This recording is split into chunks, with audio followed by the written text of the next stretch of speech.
we're going to go and generate some sellers, some listings through USP branded marketing. Now, this is going to sound pretty trivial, but obviously the guaranteed sell program or some sort of performance guarantee as USP. USP is brand, brand is USP, is always number one on my list, but I don't count that as a marketing system. It's a positioning tactic. So write that down. Positioning. So how you position yourself in the marketplace is not a marketing system, but it will make all of your marketing systems work optimally better. You will generate more from the marketing that you do if you have a position in the marketplace. So it's called brand positioning. So Bill, I noticed that wherever I see you, even your email, like I'm looking at your email here that you sent all of these materials over on. Your email signature has your brand in it, your home sold, guaranteed, or we'll buy it. So you're using a performance guarantee or unique selling proposition as your brand. And here's the other piece of it. It's not a postscript or an oh, by the way. It's not below your company logo. It's not below your face. You know, it's at least equal billing. Yeah, it's and not in a most cases, I see it as a headline. All right, so let's write that down first as a checklist. Number one, your brand is your USP. Your USP is your brand. Okay, so in this case, Bill is taking the guaranteed sell program, your home sold guaranteed, or we'll buy it, and he's positioned it as a brand. Okay, and I guess it worked so well for you, Bill, you decided to call your real estate brokerage that as well. Yes, I did, Todd.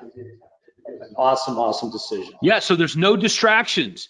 There's no distractions from it. I don't have Remax distracting it or Keller Williams distracting from it or Optimus Real Estate Brokers distracting from it or Todd Walters Real Estate distracting from the thing that is magnetically attracting customers.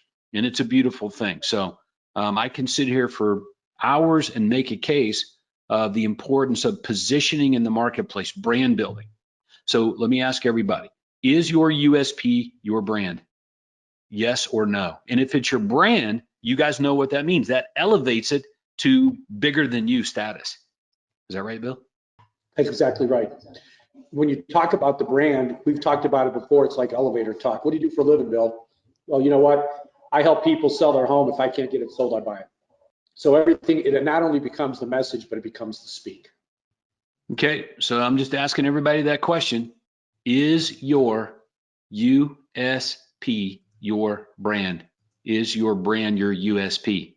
And if it's not, why? Okay, so this will be a better look at it right here. Very simple. There's no wondering why I would call Bill over and above any other agent to sell my house or list my house. Why would I do business with Bill over and above anybody else or just selling it myself? There is no ambiguity in that message. Everybody got it? So that's positioning in the marketplace. Top three from Bill Watson. The top three is expired mailing. The second is our just sold, just listed postcards. And the third is our HOA newsletters.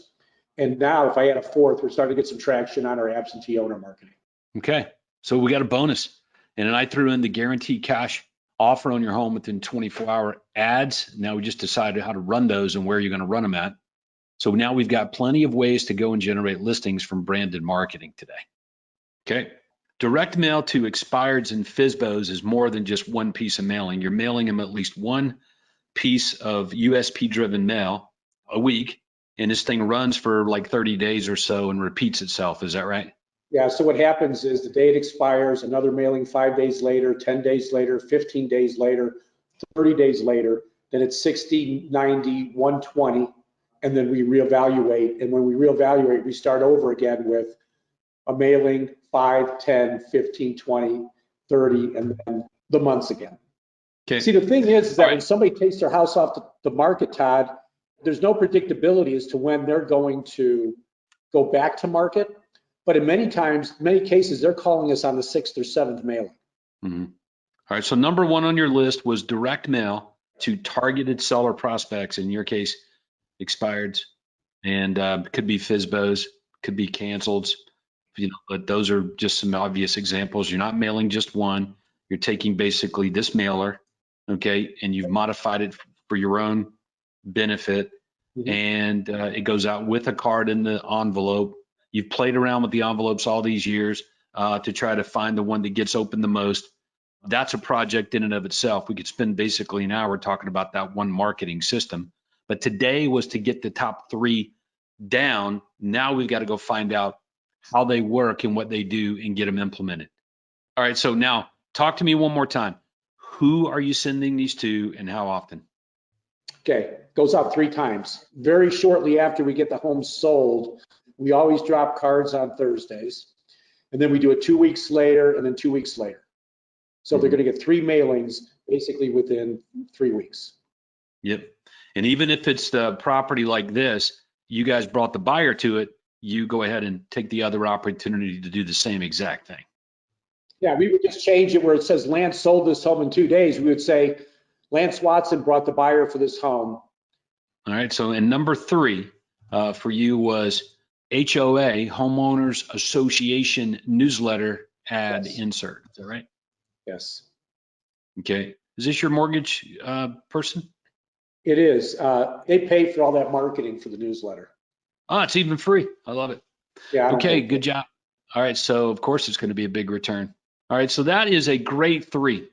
Mine was always run cash for your home ads.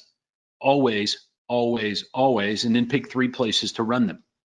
Okay. In addition, remember, this is always in addition to, not either or. Should I do this or should I do that? And Bill's answer would be both. Always and.